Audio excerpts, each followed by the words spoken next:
ಇನ್ನು ಬೆಂಗಳೂರು ನಗರದಲ್ಲಿ ಕೂಡ ಕಮರ್ಷಿಯಲ್ ಗ್ಯಾಸ್ ಅಭಾವ ಹೆಚ್ಚಾಗ್ತಾ ಇದೆ. ಪರ್ಯಾಯ ವ್ಯವಸ್ಥೆಗೆ ಮುಂದಾದಂತಹ ಕಾರಣ ಹೋಟೆಲ್ ಮಾಲೀಕರು ಕೂಡ ಕಳೆದ 4 ದಿನಗಳಿಂದ ಸಿಲಿಂಡರ್ ಸಿಗದೆ ಮಾಲೀಕರು ಕಂಗಾಲಾಗಿದ್ದಾರೆ. ಹಾಗಾಗಿ ಏನು ಮಾಡಬೇಕು ಅಂತ ಗೊತ್ತಾಗದೆ ಕೆಲವರು ಸೌದೆ ಒಲೆಯಲ್ಲಿ ಅಡುಗೆಯನ್ನು ಮಾಡ್ತಾ ಜನರಿಗೆ ಊಟವನ್ನು ಕೊಡ್ತಾ ಒಂದು ಕಡೆ ಈ ರೀತಿಯಾಗಿ ಮಾಡ್ತಾ ಇದ್ದಾರೆ. ಮತ್ತೊಂದು ಕಡೆ ದರವನ್ನು ಹೈಕ್ ಮಾಡ್ತಾ ಮತ್ತೊಂದು ಕಡೆ ಜನರಿಗೆ ಬರೆಯನ್ನು ಹಾಕ್ತಾ ಇದ್ದಾರೆ. ಇನ್ನು ಮತ್ತೊಂದು ಕಡೆ ನಮಗೆ ಇದ್ರ ಸಹವಾಸವೇ ಬೇಡ, ಎಲ್ಲ ಮುಗಿದಾದ ನಂತರ ನಾವು ಹೋಟೆಲನ್ನು ತೆರಿತೀವಿ, ಯಾವಾಗ ಗ್ಯಾಸ್ ಸಪ್ಲೈ ಆಗುತ್ತೆ ಆವಾಗ ನಾವು ಹೋಟೆಲನ್ನು ತೆಗಿತೀವಿ ಅಂತ ಹೇಳಿ ಗ್ಯಾಸ್ ಮಾಲೀಕರು ಇನ್ನೂ ಕೆಲ ಹೋಟೆಲ್ಗಳನ್ನು ಬಂದ್ ಮಾಡಿಬಿಟ್ಟಿದ್ದಾರೆ.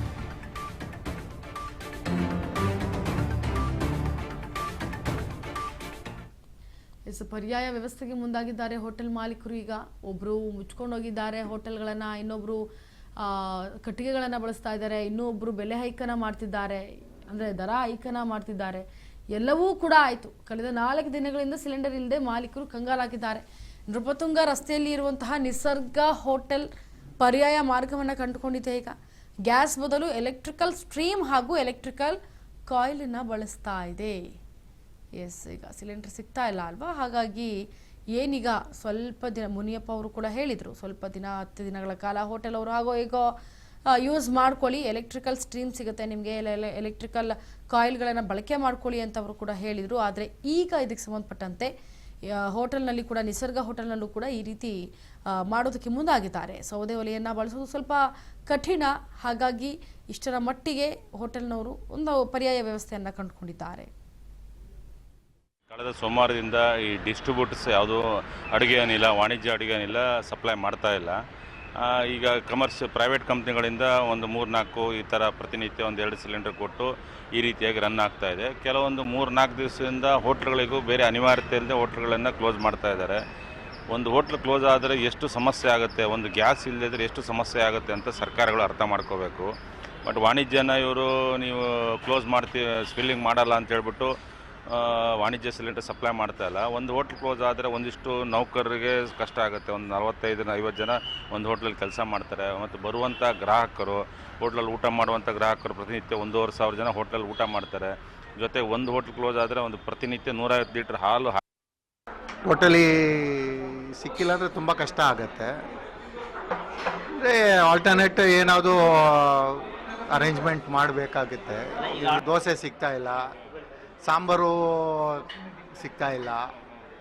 ಸೊ ಪಾಪ ಅವರು ಹೆಂಗೋ ಅಡ್ಜಸ್ಟ್ ಮಾಡ್ಕೊಂಡು ಹೋಗ್ತಾ ಇದ್ದಾರೆ. ಅಂದರೆ ಈಗ ಡೊಮೆಸ್ಟಿಕ್ ಹೆಂಗು ಅವರು ಸಿಲಿಂಡರ್ ಸಪ್ಲೈ ಮಾಡ್ತಾ ಇದ್ದಾರೆ, ಹಂಗೆ ಅವರು ಕಮರ್ಷಿಯಲ್ಲು ಸ್ವಲ್ಪ ಸಪ್ಲೈ ಮಾಡ್ತಾ ಇರಬೇಕು. ಅವರು ಕಂಪ್ಲೀಟ್ ಕ್ಲೋಸ್ ಮಾಡಿಬಿಟ್ರೆ ಪಬ್ಲಿಕ್ಗೇನೆ ತೊಂದರೆ ಆಗೋದು. ಟೋಟಲಿ ಸಿಕ್ಕಿಲ್ಲ ಅಂದರೆ ತುಂಬ ನೋಡಿ. ಗ್ಯಾಸ್ನ ಅಭಾವದಿಂದ ಈಗ ನಿಸರ್ಗ ಹೋಟೆಲ್ನಲ್ಲಿ ಪರ್ಯಾಯ ಮಾರ್ಗವಾಗಿ ಎಲೆಕ್ಟ್ರಿಕಲ್ ಸ್ಟೀಮ್ ಹಾಗೂ ಎಲೆಕ್ಟ್ರಿಕಲ್ ಕಾಯಿಲನ್ನು ಬಳಸ್ತಾ ಇದ್ದಾರೆ. ಇದಕ್ಕೆ ಸಂಬಂಧಪಟ್ಟಂತೆ ನಮ್ಮ ಪ್ರತಿನಿಧಿ ಮಂಜುನಾಥ್ ಈಗ ಪ್ರತ್ಯಕ್ಷ ವರದಿಯನ್ನು ಕೊಟ್ಟಿದ್ದಾರೆ, ನೋಡ್ಕೊಂಡು ಬನ್ನಿ.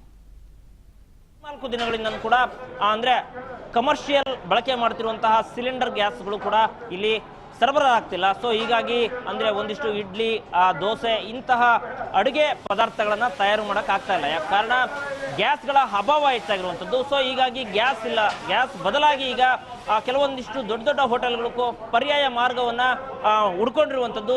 ಸೊ ನೀವು ಗಮನಿಸ್ತಾ ಇರ್ಬೋದು, ಅಂದ್ರೆ ಪ್ರತಿನಿತ್ಯ ಇಂತಹ ಹೋಟೆಲ್ಗಳಲ್ಲಿ ಅಂದ್ರೆ ಗ್ಯಾಸ್ ಬಳಕೆ ಮಾಡಿಕೊಂಡು ಇಡ್ಲಿ, ದೋಸೆ ಜೊತೆಗೆ ಒಂದಿಷ್ಟು ಆಹಾರ ಪದಾರ್ಥಗಳನ್ನ ಬಳಕೆ ಮಾಡ್ಕೊಳ್ತಿದ್ರು. ಸರಿಯಾದ ಕಮರ್ಷಿಯಲ್ ಗ್ಯಾಸ್ಗಳು ಕೂಡ ಸಿಗ್ತಾ ಇಲ್ಲ. ಸೊ ಹೀಗಾಗಿ ಗ್ಯಾಸ್ಗಳ ಅಭಾವ ಹೆಚ್ಚಾಗಿರೋದ್ರಿಂದ ಸಾಕಷ್ಟು ಹೋಟೆಲ್ಗಳು ಕೂಡ ಬಂದ್ ಆಗಿದ್ದಾವೆ. ಕೆಲವೊಂದಿಷ್ಟು ಹೋಟೆಲ್ಗಳು ಮಾತ್ರ ಪರ್ಯಾಯ ವ್ಯವಸ್ಥೆಯನ್ನ ಮಾಡ್ಕೊಂಡಿರುವಂಥದ್ದು. ಅಂದ್ರೆ ಗ್ಯಾಸ್ ಬದಲಾಗಿ ಸೊ ನೀವು ಗಮನಿಸ್ತಾ ಇರ್ಬೋದು, ಈ ಒಂದು ಎಲೆಕ್ಟ್ರಿಕಲ್ ಸ್ಟೀಮ್ ಏನಿದೆ, ಈ ಒಂದು ಎಲೆಕ್ಟ್ರಿಕಲ್ ಸ್ಟೀಮ್ ನಿಂದ ಇಲ್ಲಿ ಇಡ್ಲಿಯನ್ನ ತಯಾರಿಸಲಾಗ್ತಿದೆ ಅಂತೇಳಿ ಹೇಳ್ತಿರುವಂಥದ್ದು. ಅಂದ್ರೆ ಈ ಒಂದು ಎಲೆಕ್ಟ್ರಿಕಲ್ ಸ್ಟೀಮ್ ಏನಿದೆ, ಈ ಎಲೆಕ್ಟ್ರಿಕಲ್ ಸ್ಟೀಮ್ ಇಂದ ಈ ಒಂದು ಇಡ್ಲಿ ಇಡ್ಲಿ ತಯಾರು ಮಾಡುವಂತಹ ಈ ಒಂದು ಇಡ್ಲಿ ಇದೇನಿದೆ, ಈ ಇಡ್ಲಿಗೆ ಒಂದು ಸ್ಟೀಮ್ ಹೋಗಿ ಇಲ್ಲಿ ಇಡ್ಲಿ ತಯಾರಿಸಲಾಗ್ತಿದೆ ಅಂತೇಳಿ ಇಲ್ಲಿನ ಹೋಟೆಲ್ ಅಡುಗೆ ತಯಾರು ಮಾಡುವಂತರು ಹೇಳ್ತಿರುವಂತದ್ದು. ಒಂದು ಕಡೆ ಈ ಒಂದು ಎಲೆಕ್ಟ್ರಿಕ್ ಸ್ಟೀಮ್ ನಿಂದ ಇಡ್ಲಿ ತಯಾರು ಮಾಡಲಾಗ್ತಿದ್ರೆ, ಮತ್ತೊಂದು ಕಡೆ ಎಲೆಕ್ಟ್ರಿಕಲ್ ಇಂದ ಏನು ಒಂದು ಎಲೆಕ್ಟ್ರಿಕಲ್ ಕಾಯಿಲ್ ಏನಿದೆ, ಎಲೆಕ್ಟ್ರಿಕಲ್ ಕಾಯಿಲ್ ಇಂದನೂ ಕೂಡ ಒಂದಿಷ್ಟು ಬಿಸಿ ನೀರಿನ ವ್ಯವಸ್ಥೆ ಆಗಿರ್ಬೋದು ಅಥವಾ ಅಡುಗೆ ಮಾಡಿದಂತಹ ಪದಾರ್ಥಗಳು ಯಾವುದೇ ಕೂಡ ತಣ್ಣಗಾಗಬಾರ್ದು ಅನ್ನೋ ನಿಟ್ಟಿನಲ್ಲಿ ಈ ಒಂದು ಎಲೆಕ್ಟ್ರಿಕಲ್ ಕಾಯಿಲ್ ಏನಿದೆ, ಈ ನೋಡ್ತಾ ಇದ್ದೀವಿ, ಈ ಒಂದು ಎಲೆಕ್ಟ್ರಿಕಲ್ ಕಾಯಿಲ್ ನಿಂದ ನೀರನ್ನ ಬಿಸಿ ಮಾಡಿಕೊಂಡು ಕೂಡ ಒಂದಿಷ್ಟು ಅಡುಗೆ ಯಾವುದೇ ತಣ್ಣಗಾಗಬಾರ್ದು ಅನ್ನೋ ನಿಟ್ಟಿನಲ್ಲಿ ಎಲೆಕ್ಟ್ರಿಕಲ್ ಕಾಯಿಲ್ ಅನ್ನ ಬಳಕೆ ಮಾಡ್ಕೊಂಡಿರುವಂತದ್ದು.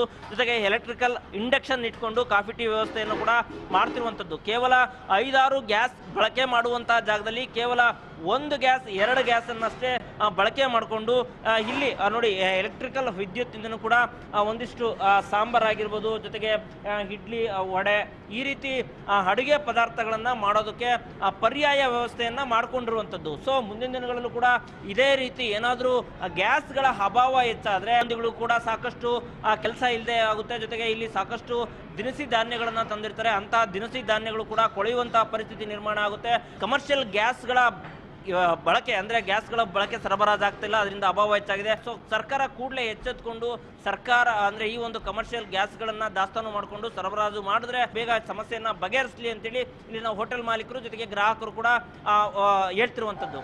ಕ್ಯಾಮ್ರಾ ಪರ್ಸನ್ ರಾಜೇಶ್ ಜೊತೆ ಮಂಜುನಾಥ್ ಸಕ್ರ, ರಾಜ್ ನ್ಯೂಸ್, ಬೆಂಗಳೂರು.